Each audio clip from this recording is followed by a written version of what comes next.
جب ملک ریاض کا نام آتا ہے تو اس قوم کا ہر بچے کے ذہن میں ایک سوال آتا ہے، قبضہ مافیا، زمینوں پہ قبضے کرنے والے. تو انہوں نے اس سے پہلے نہ تو کوئی یونیورسٹی بنائی ہے نہ کوئی انسٹیٹیوٹ بنایا. یہ کیا وجہ تھی کہ انہوں نے 458 کنال زمین آپ کو مفت میں دی؟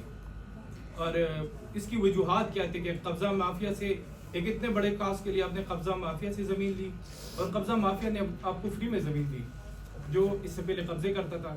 اس کی وجہ کیا تھی؟ دیکھیں، اگر آپ شوکت خانم یا کسی بھی اور ٹرسٹ کو دیکھیں، جو کراچی میں ہمارے بہت سے ٹرسٹ ہیں انڈس، آپ کو نظر آئے گا کہ اس ملک کے جو متمول لوگ ہیں وہی خیرات کرتے ہیں.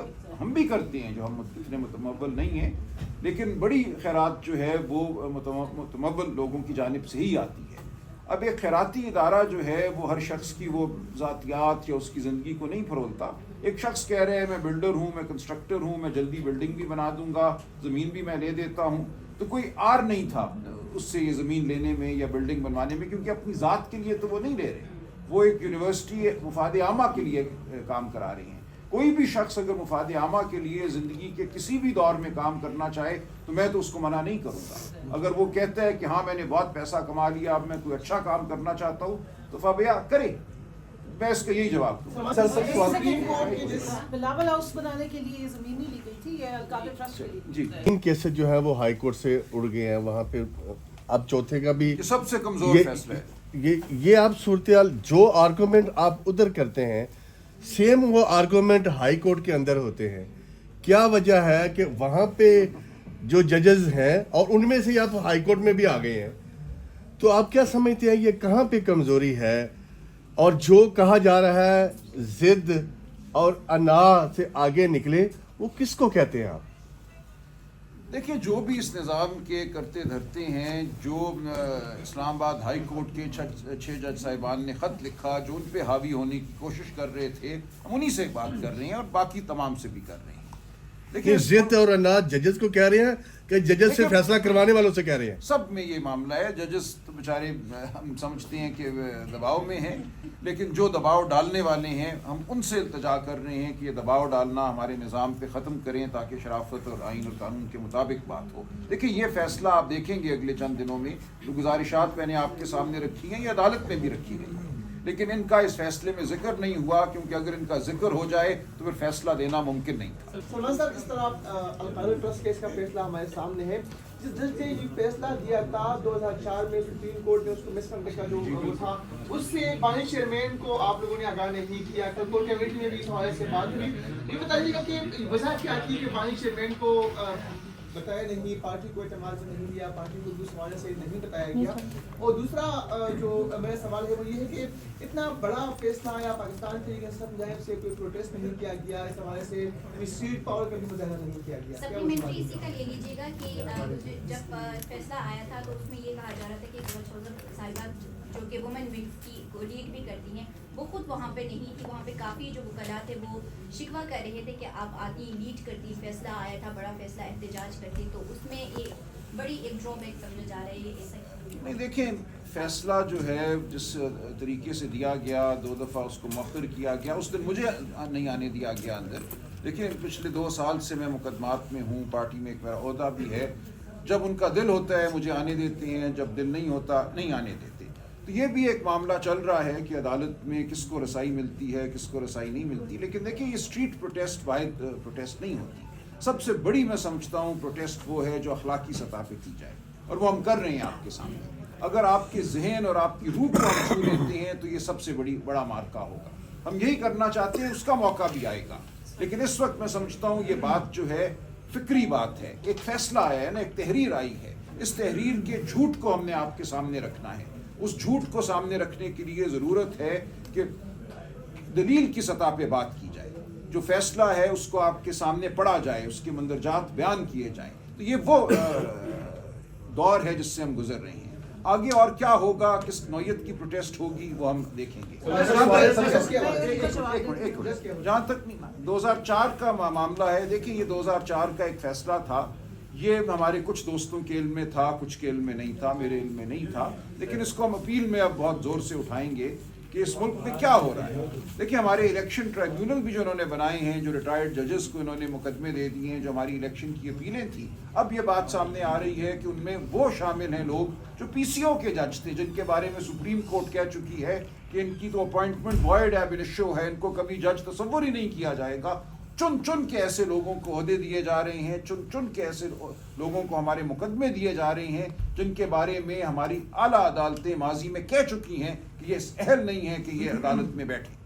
بتائیے گا کہ ایک طرف ابھی گورنر صدر نے بھی بات کی کہ یہ عورت کارڈ کھیلا جا رہا ہے مختلف طریقوں سے, کبھی آپ کی پارٹی کے لیڈر اور کبھی ان کی مسز کے اوپر تہمات لگائی جاتی ہیں. پی ٹی آئی کے پاس 45 کے قریب ایم این ایز اس وقت موجود ہیں, پارلیمنٹ موجود ہے, عدالتیں موجود ہیں. ان سارے مدعوں کو لے کر عدالت میں کیوں نہیں جاتے؟ پریس کانفرنس یا ٹویٹس کرنے سے کیا ان کی جو تضحیق ہو رہی ہے وہ ختم ہو جائے گی؟ دیکھیے عدالتیں تو آپ کے سامنے ہیں نا, عدالتیں تو اس طرح کے فیصلے دیتی ہیں نا. ہم 2 سال لگائیں کسی ایسی عدالت کے سامنے, پھر اس کے بعد ہائی کورٹ سپریم کورٹ جائیں, وہ بھی ہم کرتے ہیں. ایسا نہیں ہے کہ ہم مقدمہ نہیں کرتے, توہین کا وہ یا حد تک کا وہ مقدمہ ہوتا ہے.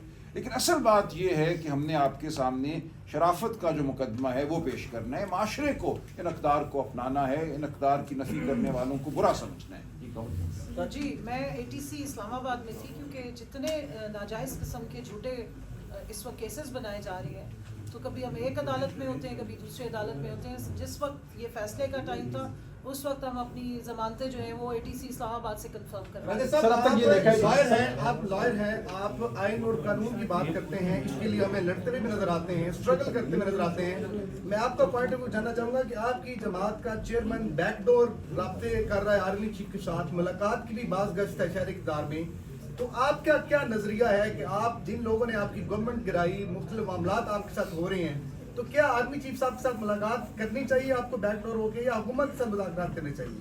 ان دونوں سطحوں پہ ملاقات ہونی چاہیے. دیکھیں ہم مذاکراتی کمیٹی کی سطح پہ حکومت کے ساتھ ملاقات کر رہے ہیں, لیکن یہ ہمیشہ آپ دیکھیں گے جب بھی میں بات کرتا ہوں تو میں کہتا ہوں اس ملک میں جو اصل طاقت کا سرچشمہ ہے, جو عوام ہونے چاہیے, وہ نہیں ہے. تو جو لوگ اقتدار کے پیچھے کھڑے ہیں, اقتدار میں نظر آنے والی جماعتوں کے پشت پناہ ہیں, یقیناً ان سے بھی بات ہم کریں گے. اس میں کوئی آر نہیں ہے, یہ ایک ملک کی حقیقت ہے.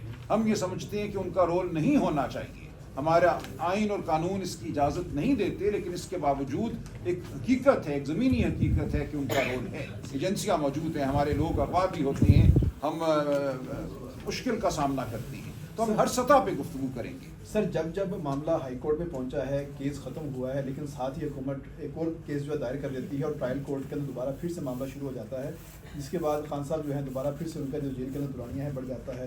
تو اب آپ کو کیا لگتا ہے کہ اس کیس کے بعد خان صاحب باہر آ سکیں گے, یا حکومت کی جانب سے مزید کوئی کیس جو ہے وہ دائر کر دیا جائے گا اور خان صاحب کا دورانیہ جیل کے اندر مزید بڑھ جائے گا؟ دیکھیں آپ ٹھیک کہہ رہے ہیں, جھوٹے مقدمے بنانا تو کوئی مشکل کام نہیں. میرے اوپر 18 فوجداری مقدمے جو ہیں پچھلے 1 مہینے میں بن چکے ہیں. روز میں اٹھتا ہوں, مجھے پتہ چلتا ہے میں نے کہیں آگ لگا دی ہے, میں نے کہیں حملہ کر دیا ہے, تو یہ تو ہوتا رہتا ہے, ٹھیک ہے, ہوگا. لیکن میں یہ سمجھتا ہوں کہ ہم ان مقدموں کا فیصلہ سامنا کرتے رہیں گے, اور فیصلہ عوام کرے گی. کہ جب عوام کی طاقت کھڑی ہو جاتی ہے تو اس قسم کے بانڈے جو مقدمے ہیں, جو بانڈے فیصلے ہیں, ان کی تاریخ میں کوئی حقیقت نہیں رہتی, کوئی اہمیت نہیں رہتی. یہ بتا دیں کہ آپ نے اپنے پریس کانفرنس میں کہا کہ لندن میں کہا گیا کہ یہ پیسہ ریاست پاکستان کی امانت ہے, ان کو واپس جانا ہے. تو اگر آپ وزیری خزانہ ہوتے تو یہ پیسہ تو پاکستان کے قومی خزانے میں آتا, میں نے عرض کیا کیوں ہے, اور NCA کو سپریم کورٹ کا اکاؤنٹ کس نے دیا؟ جی میں نے یہی سارا عرض کر کے آپ کو بتایا کہ ایسا نہیں ہوا. برطانیہ میں جو فیصلہ ہے ہائی کورٹ کا, اس نے حوالہ دیا ہے اس باہمی معاہدے کا جو علی ملک اور نیشنل کرائم ایجنسی UK کے درمیان ہوا. اس معاہدے میں یہ لکھا ہوا ہے کہ یہ پیسہ جو ہم نے فریز کیا ہے, اس کو ہم ڈی فریز کر رہے ہیں تاکہ اس کو سپریم کورٹ کے اس اکاؤنٹ میں ڈالا جائے جو بحریہ ٹاؤن کی زمین کی ادائیگی کے لیے کھولا گیا ہے. یہ اس معاہدے میں لکھا ہوا ہے. دستاویزی ثبوت ہے جی آپ, میں نے ٹویٹر پہ لگا دی ہے وہ judgement England and Wales High Court کی, اس کا پیرا 45 اور 84 جا کے پڑھیے. انہوں نے اس میں اس معاہدے کا حوالہ دیا, اور معاہدہ ہوا ہی یہ تھا, اس کا حکومت پاکستان سے کوئی تعلق ہی نہیں ہے. یہ بالکل ایک غلط بیانیہ ہے کہ وہاں سے پیسہ جو ہے خزانے کے لیے بھیجا گیا تھا اور یہاں کابینہ نے اس اکاؤنٹ میں بھیج دیا. بالکل یہ بے بنیاد اور لغو بیانیہ ہے. اچھا سر بتائیے گا, ایک تو قاضی فائز عیسیٰ کی جو ججمنٹ ہے وہ اس میں بھی لکھا گیا ہے فیصلے کے اندر, جو برطانوی عدالت کا فیصلہ ہے